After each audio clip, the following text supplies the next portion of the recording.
पहचान बना अपनी जमाने के से सामना कर।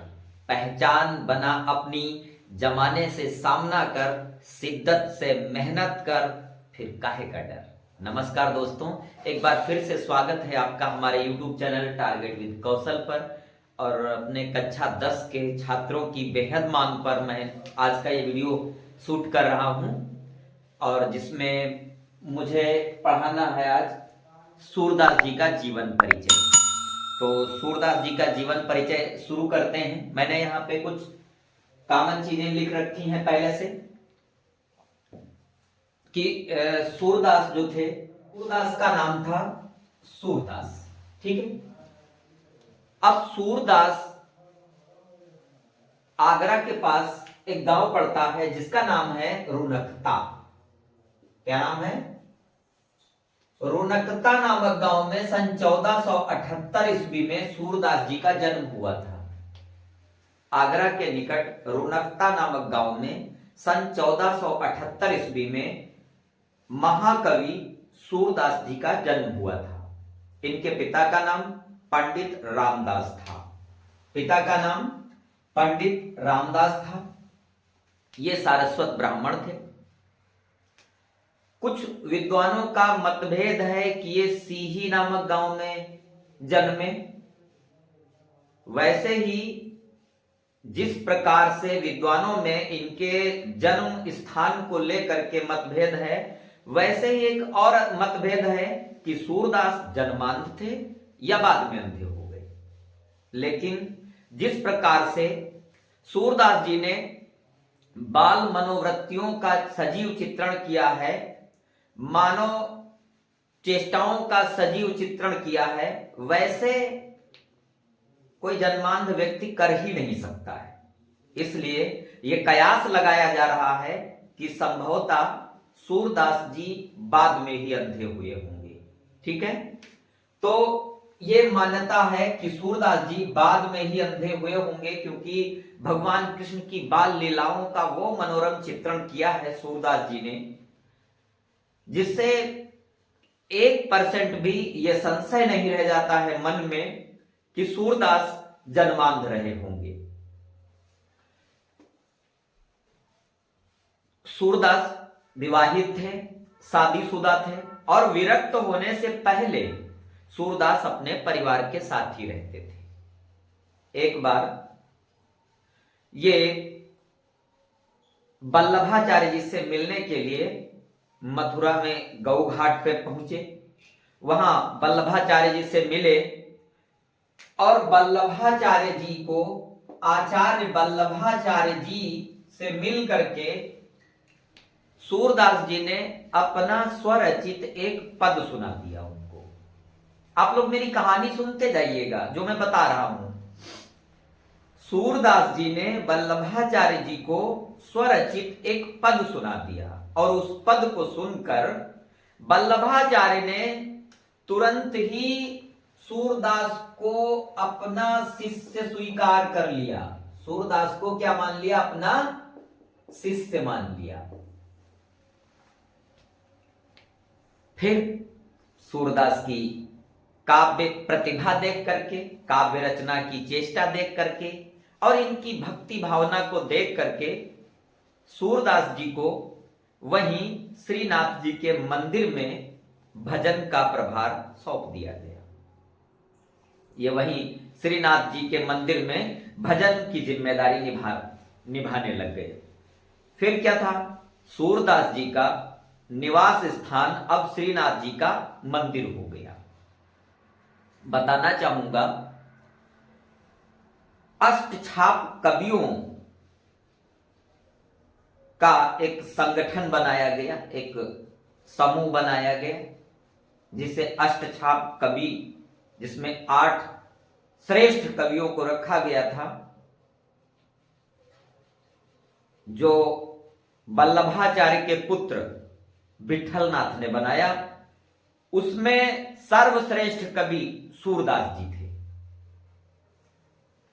बताते हैं कि इनकी जो मृत्यु है सूरदास जी की, वो गोवर्धन के पास एक गांव है पारसौली। पारसौली में 1583 ईस्वी को होती है। तब 1583 ईस्वी में पारसौली नामक गांव में,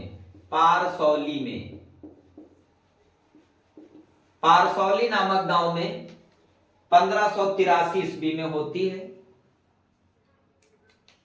भक्त कवि सूरदास की जो खास काव्य कृतियां हैं, इन्होंने सूरसागर लिखा, सूरसारावली और साहित्य लहरी इत्यादि इनकी काव्य कृतियां हैं। साहित्य में योगदान की बात करें तो कृष्ण की बाल लीलाओं व कृष्ण लीलाओं का मनोरम चित्रण किया है इन्होंने। इनकी भाषा ब्रज है और इनकी शैली मुक्तक है। मुक्तक शैली पर आधारित काव्य लिखा इन्होंने जो सरल और प्रभावपूर्ण है। एक बार फिर से मैं पूरी बात को बताना चाहूंगा। भक्त कवि सूरदास का जन्म 1478 ईस्वी में आगरा के निकट रुनकता नामक गांव में हुआ। कुछ विद्वान इनका जन्म सीही मानते हैं। इनके पिता का नाम पंडित रामदास था, जो एक सारस्वत ब्राह्मण थे। अब सूरदास जन्मांध थे या बाद में अंधे हो गए, इस बात को लेकर के भी विद्वानों में काफी मतभेद है। क्योंकि विद्वानों का मानना है कि जिस प्रकार से बाल लीलाओं का इतना मनोरम चित्रण सूरदास जी ने किया है, वैसा कोई जन्मांध व्यक्ति कर ही नहीं सकता। इससे एक कयास लगाया जाता है कि शायद सूरदास जी बाद में ही अंधे हुए होंगे। अब सूरदास जी विरक्त होने से पहले अपने परिवार के साथ ही रहते थे। ये शादीशुदा थे, विवाहित थे। जब विरक्त हुए हैं, इससे पहले वो परिवार के साथ ही रहते थे। बताते हैं, एक बार सूरदास जी वल्लभाचार्य से मिलने के लिए मथुरा के गौ घाट पर आए। वहां वल्लभाचार्य जी से मिले और वहां उन्हें अपना एक स्वरचित पद सुनाया। और उस पद को सुन करके वल्लभाचार्य इतना मंत्रमुग्ध हो गए कि उन्होंने सूरदास को अपना शिष्य मान लिया और वहीं पर श्रीनाथ जी के मंदिर में भजन का प्रभार सूरदास जी को सौंप दिया। क्योंकि उन्होंने इनकी भक्ति भावना को देखा, इनकी काव्य रचना की शक्ति को देखा कि कितना समर्थ भक्त है जो काव्य रचना कर सकता है, इसलिए इनको यह भार मिला। तब से सूरदास जी का निवास स्थान श्रीनाथ जी का मंदिर हो गया। इन्होंने सूरसागर, सूरसारावली और साहित्य लहरी जैसी महान रचनाएं की, काव्य कृतियां इनकी ये हैं।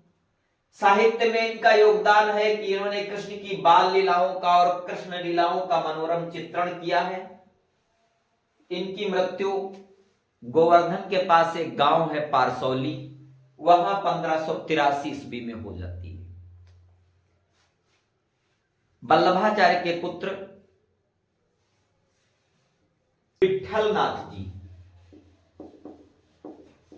विठलनाथ जी ने अष्टछाप कवियों का एक समूह बनाया, जिसका नाम दिया है उन्होंने अष्टछाप। अष्टछाप कवियों में सर्वश्रेष्ठ सूरदास जी को किया। सूरदास जी कौन थे? सर्वश्रेष्ठ थे।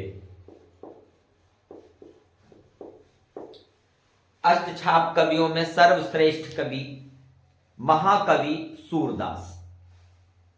इनकी भाषा ब्रज भाषा थी और इनकी जो शैली है वो मुक्तक शैली है, सरल मुक्तक शैली पर आधारित इनका काव्य है जो सरल है और प्रभावपूर्ण है। तो इस तरह आपने जाना कि सूर का जन्म कहां होता है। सूरदास जी का जन्म 1478 ईस्वी में हो गया। रुनकता गांव में इनकी मृत्यु कहां होती है, तो आपने जाना पारसौली। और उसके बाद में अब बात आती है इनका साहित्यिक परिचय देने की। तो साहित्यिक परिचय में क्या होता है, सूरदास जी महान काव्यात्मक प्रतिभा के संपन्न कवि थे। कृष्ण भक्ति को ही उन्होंने काव्य का मुख्य विषय बनाया और उन्होंने श्री कृष्ण के सगुण रूप के प्रति सखा भाव रखा और भक्ति का निरूपण किया। सखा भाव रखा कृष्ण जी से। इन्होंने मानव हृदय की कोमल भावनाओं पर प्रभावपूर्ण चित्रण किया है। अपने काव्य में भावात्मक पक्ष और कलात्मक पक्ष दोनों पर इन्होंने अपनी विशिष्ट छाप छोड़ी है। ठीक है, यह रहा इनका साहित्यिक परिचय। बाकी इनका पूरा जीवन परिचय आप समझ चुके हैं कि कब इनका जन्म हुआ, 1478 ईस्वी में। कहां, रुनकता नामक गांव में। इनके पिता का नाम पंडित रामदास, जो एक सारस्वत ब्राह्मण थे। इनके गुरु का नाम वल्लभाचार्य।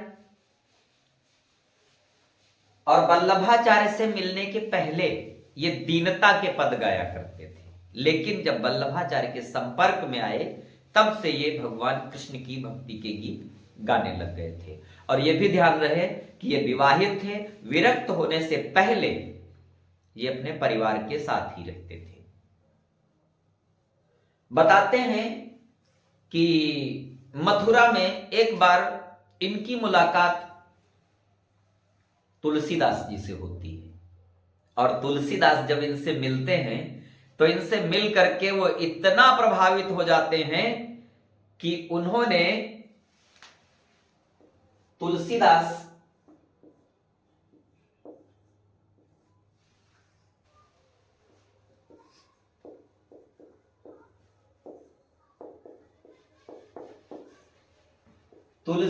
जी ने श्री कृष्ण गीतावली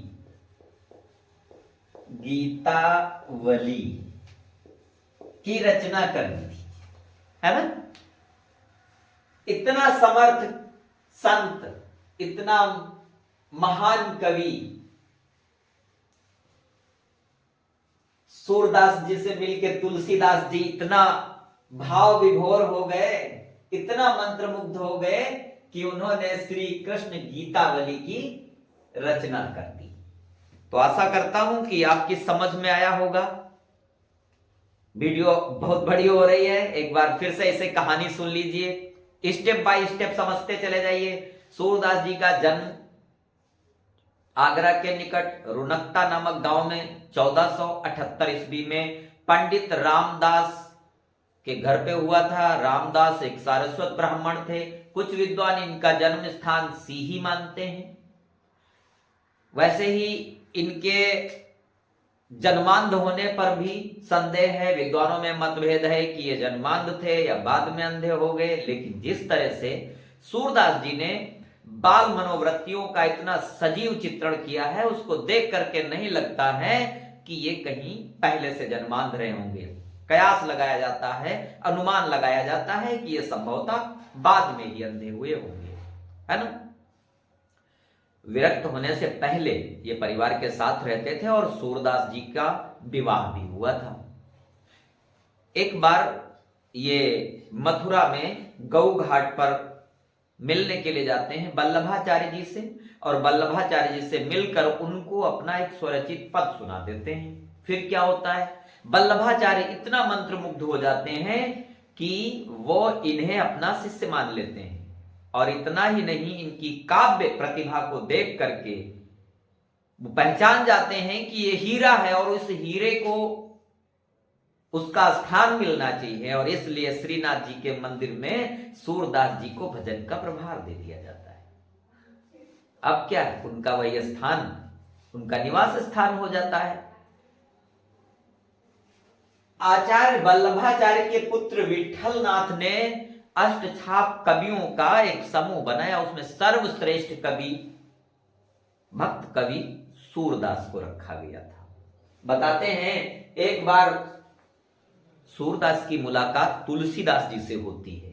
तुलसीदास जी सूरदास से इतना प्रभावित होते हैं कि उन्होंने श्री कृष्ण गीतावली की रचना कर दी है ना। उसके बाद में इनकी काव्य कृतियों के बारे में कहें तो सूरसागर, सूरसारावली, साहित्य लहरी इत्यादि इनकी काव्य कृतियां हैं। वहीं श्रीनाथ जी के मंदिर में सेवा करते करते अंत समय में महाकवि सूरदास जी पारसौली ग्राम में गोवर्धन के पास 1583 ईस्वी में स्वर्ग को प्राप्त होते हैं। इनकी मृत्यु हो जाती है। इनकी भाषा ब्रजभाषा है। शैली इनकी मुक्तक शैली पर आधारित काव्य है इनका, और ये सरल और प्रभावपूर्ण है। जो काव्य है इनका वो सरल और प्रभावपूर्ण है। साहित्य में योगदान की बात करें तो कृष्ण की बाल लीलाओं और कृष्ण की लीलाओं का इन्होंने मनोरम चित्रण किया है। आशा करता हूं कि यह जीवन परिचय बच्चों आपकी समझ में आया होगा, और इसको एक दो बार जरूर वीडियो को देखिएगा। अब आपके हाई स्कूल से रिलेटेड सिलेबस पर आधारित मैं वीडियोस बनाता रहूंगा। आपका कोर्स कवर करवाना है। मैं आपको विश्वास दिलाना चाहूंगा कि जो भी इंपॉर्टेंट मुझे लग रहा है उस पर मैं वीडियो देता रहूंगा।